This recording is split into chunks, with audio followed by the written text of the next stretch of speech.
Kimki bir insonni qalbiga ozor berib, uni ko'zidan bir tomchi bo'lsa ham yosh oqsa, u kishini badduosidan qo'rqsin deyshadi. Chunki mazlumni ko'zidan oqqan yosh hali yerga tushmasdan uni duosi qabul bo'lib ketish ehtimolligi bor. Agar shunaqa bo'ladigan bo'lsa, badduo qilgan odamini ancha qiyin ahvollarga solib qo'yishi mumkin.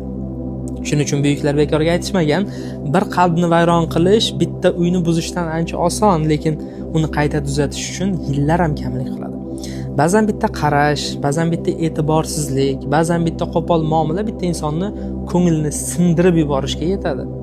Birovning qalbini sindirish xuddiki bitta joyga tosh otganga o'xshaydi. Siz tosh otasiz, singan narsani ovozini hamma eshitadi, lekin u ovoz duomi, badduomi, uni sizga ta'sir qilgandan keyin bilasiz.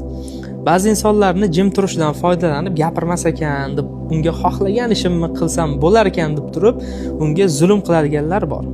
Ularni jimligini ortida yotgan hayronlik, ularni sabri, ularni ichiga yutishi bitta insonni, o'sha unga zulm qilgan insonni hayotini butunlay barbod qilishga ham yetadi o'z aslida.